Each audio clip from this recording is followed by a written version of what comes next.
So this verses 10 and 11 is pretty interesting. All that my eyes desired, I did not refuse them. I did not withhold my heart from any pleasure, for my heart was pleased because of all my labor, and this was my reward for all my labor.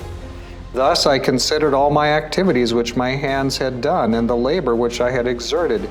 And behold, all was vanity and striving after wind, and there was no profit under the sun.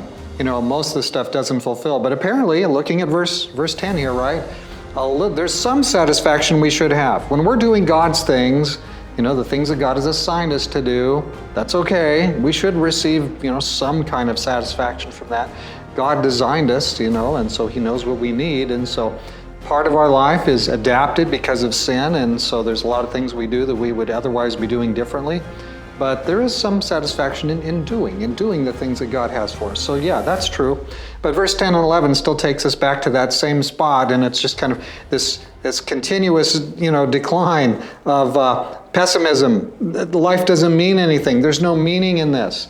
So I have all this good stuff, but it doesn't mean anything. Look, I've got this $100,000 electric car in my driveway, and it doesn't mean anything, right?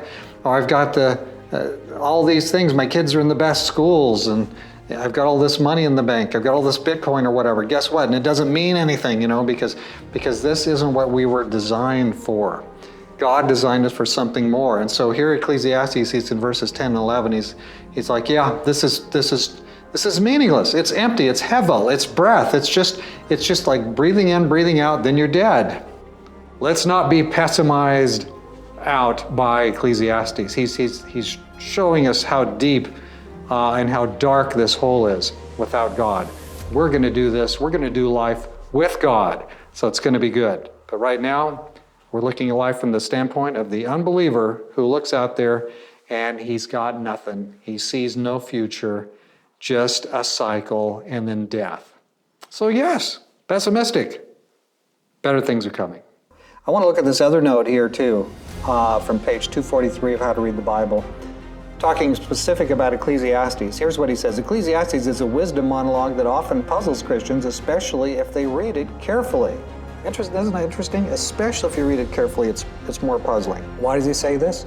He says, is it imperative that you not take phrases and lines out of their context and give them a meaning that lies quite outside the author's purpose? So a lot of times people do take Ecclesiastes and they'll grab a piece there, grab a verse, grab a slice out of a verse, and take that and say, oh, here's a big insight. But you know what? We really, even to take it down to 2 or 3 verses at a time like we're doing here, even that's a careful thing, because really we need to read Ecclesiastes in terms of, you know, all the entirety of sections of the writing, the entirety of the book. And what kind of a note do we want to add here?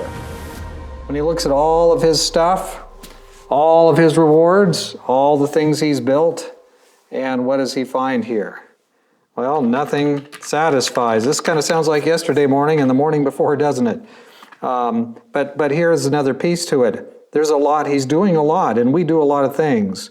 We do many things. And some people, they sort of have this, you know, this brief satisfaction from their labor.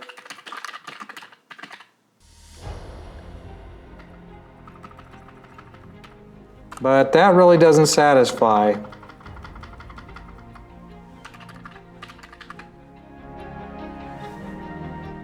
And this is from God.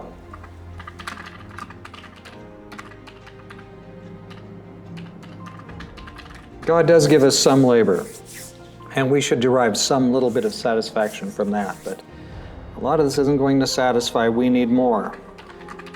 So this is this permanent longing we have in life. We need more. We need more. We need more. It's not that we need more stuff. It's that we need more non-stuff, right? We need God's stuff. Hey, see me tomorrow, and let's look at this some more. Let's go on into verse 12.